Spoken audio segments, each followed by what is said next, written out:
देखो देखो, अभी भी वक्त है, मुझे जाने दो, सब कुछ छोड़ दो। अमृतों के इस जुनून का अंत अच्छा नहीं होगा। सुन रहे हो ना? अरे तू बोलता बहुत है। काय काय काय काय, चुप रह। तुझे तो मैं इतनी बेदर्दी से मारूंगा कि तेरा वजूद मिट जाएगा। अगर मेरी जान लेनी है तो ले लो, लेकिन इस बच्चे को छोड़ दो। इसके माता पिता कितने परेशान होंगे, तुम्हें पता है? अरे तुम क्या जानो एक बच्चे के खोने को दर्द को।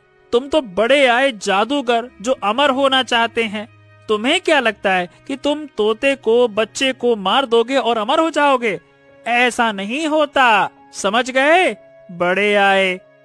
अरे चुप कर जात। कहां कहां कहां कहां, तेरी भावुक बातें मुझे कतई नहीं रोक सकती। और ये बच्चा मेरी कुर्बानी का हिस्सा है, समझा क्या? इसकी कुर्बानी मैं देकर ही रहूंगा। तभी गुफा के प्रवेश द्वार पर मंत्री सूर्यभान 2 सैनिकों के साथ आ पहुंचा और उस जादूगर की ओर देखकर क्रोधित अवस्था में बोला, काल भैरव, बस, तुझे समझाते हुए बहुत देर हो गई। तूने हमारे उदयपुर के मासूम बच्चों की बलि दी है। अब तुझे तेरे पापों की सजा मिलेगी। महाराज वीर सिंह ने आदेश दिया है कि तुझे प्रजा के सामने मौत के घाट उतारा जाएगा। सैनिकों, हाँ, अच्छा क्या, मुझे मौत के घाट उतारा जाएगा? ओह सूर्यभान, क्या तुम मुझे रोकने आए हो क्या?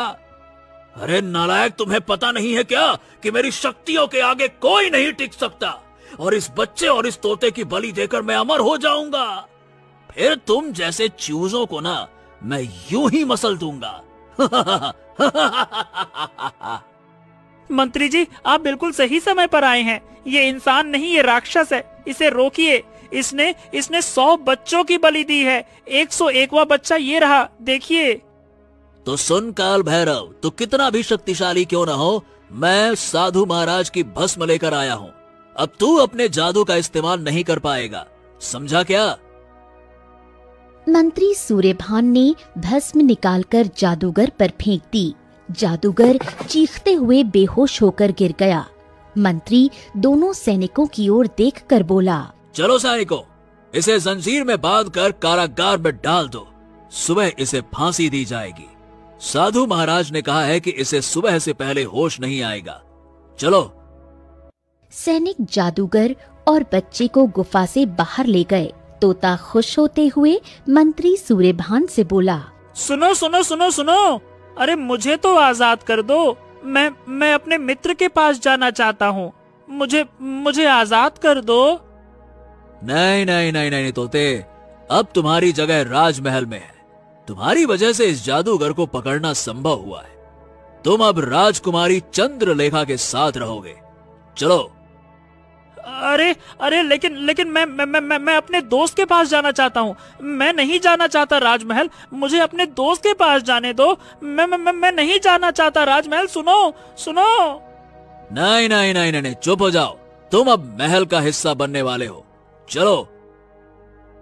मंत्री तोते को साथ लेकर गुफा से बाहर निकला।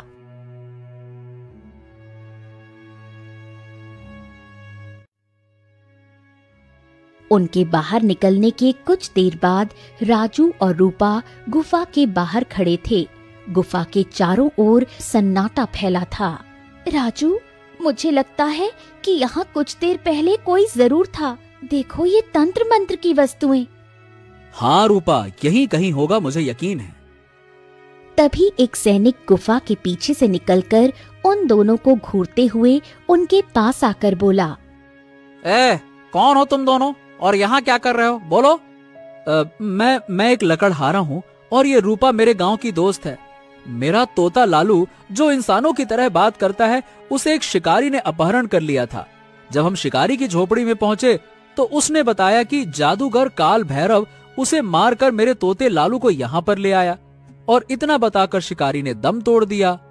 ओ, जादूगर काल भैरव, उसे तो मंत्री सूर्यभान ने बंदी बना लिया।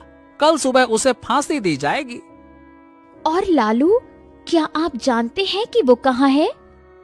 हाँ, मैंने मंत्री सूर्यभान के हाथ में एक तोता तो देखा था, और वो तोता राजमहल में राजकुमारी चंद्रलेखा के पास रहेगा।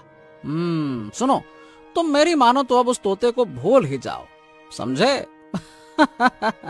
चलो मैं चलता हूँ।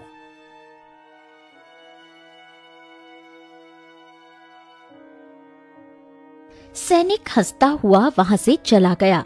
राजू मायूस होकर जमीन पर बैठ गया। अरे मेरा लालू, अब वो मुझसे हमेशा हमेशा के लिए दूर हो गया। अरे मेरा लालू।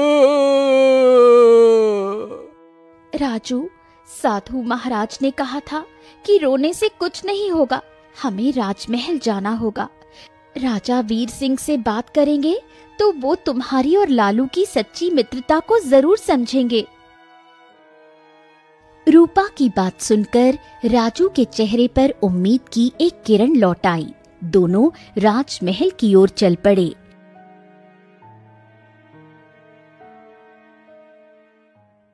इधर मंत्री सूर्यभान राजा वीर सिंह को काल भैरव को बंदी बनाने की पूरी घटना सुना रहा था। राजा वीर सिंह अपने सिंहासन पर गंभीर मुद्रा में बैठे हुए थे। उनके बगल में राजकुमारी चंद्रलेखा खड़ी थी। महाराज महाराज महाराज, वो जादूगर वर्षों से हमारी प्रजा के बच्चों का जीवन लूट रहा था। साधु महाराज के आशीर्वाद से उसे पकड़ने में सफलता मिली है। अब ये किसी को नुकसान नहीं पहुंचाएगा। ये बहुत अच्छा कार्य किया सूर्यभान, बहुत अच्छे, शाबाश। कल उसे फांसी पर लटका दिया जाएगा। मंत्री सूर्यभान तोते को लेकर राजकुमारी की ओर बढ़ गए। राजकुमारी, ये लीजिए, ये तोता मेरी ओर से आपके लिए भेंट है। ये इंसानों की तरह बात करता है और बहुत मनोरंजन करता है। सचमुच? धन्यवाद मंत्री जी।